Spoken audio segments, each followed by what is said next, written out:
ছোট্ট একটা গাছ, কিন্তু গাছ ভর্তি অনেক সুন্দর ফুল ফুটে আছে। আসসালামু আলাইকুম, কেমন আছেন সবাই? আশা করছি ভালো আছেন, আমিও ভালো আছি।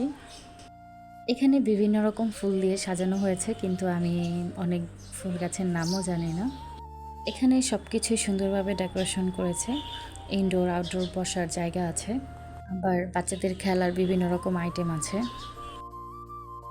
এখানে আসলে বিশেষ করে বাচ্চারা বেশি খুশি হবে। এইখানে সুন্দর একটা ছোট্ট ব্রিজও রয়েছে। আসলে নিচে কিন্তু কোনো পানি নেই, জাস্ট এমনি লাইট বিভিন্ন রকমের খুব সুন্দরভাবে ডেকোরেশনটা করা। এখানে এসে ভালোই লাগছে, বিশেষ করে মানুষজন খুব কম। ঢাকায় এরকম একটা প্লেস হলে তো একদম মানুষের জন্য কিছু দেখাই যেত না। আর আমার ছেলে এখানে ফুপুদের সাথে দোল খাচ্ছে দোলনাতে। আশেপাশে ঘুরে দেখার পর এখন আমরা চলে আসছি খাবার খেতে। এখানে যে যার পছন্দ অনুযায়ী খাবার অর্ডার করেছে। বাচ্চারা নিয়েছে ফালুদা আর বড়রা নিয়েছে চটপটি। আর এই চটপটিটা খুবই বাজে ছিল খেতে। ঘোরার জায়গাটা যত বেশি সুন্দর, খাবারের টেস্টটা তার চেয়েও বেশি বাজে। কোনো রকম খাওয়া দাওয়া শেষ করে এখন বাসার উদ্দেশ্যে চলে যাচ্ছি। বাচ্চাদেরকে বাসায় যাওয়ার জন্য টানাটানি করা লাগছে, কারণ খেলার জন্য জিনিস পেয়ে এখন তারা বাসায় যাবে না, এখানেই থাকবে। এটা আমার বড় আপু যাচ্ছে, আর এখন যাচ্ছে আমার ননাস। আমাদের যেতে যেতে প্রায় রাত হয়ে গেছে, আর রাতের ভিউটা আরও বেশি সুন্দর, লাইটের কারণে আরও বেশি ভালো লাগছে।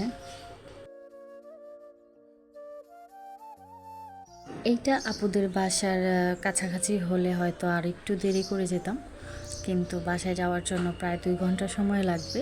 তো তার জন্য আর বেশি রাত করছি না, চলে যাচ্ছি। হ্যাঁ, আপু বলছে এখান থেকে যাওয়ার পথে চাকমাদের একটা বাজার পড়ে, তো ওইখানে যাবে। তো এই কারণে আর বেশি লেট করছি না, চলে যাচ্ছি। আর বাই বাই বলে যাচ্ছি নকশিপল্লিকে, কারণ আবার কত বছর পর আমি এখানে আসবো তা তো জানি না। আবার আমি এসে এটাকে দেখতে পাবো কি না তাও জানি না।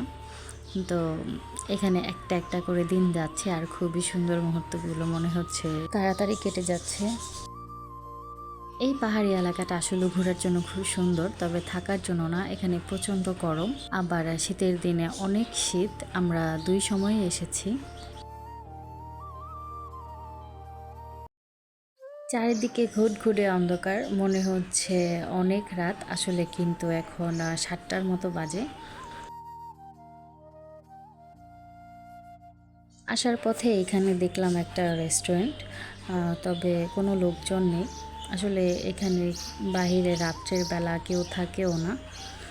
তো বাচ্চা যেহেতু আছে, তো আর বসিনি, চলে যাচ্ছি।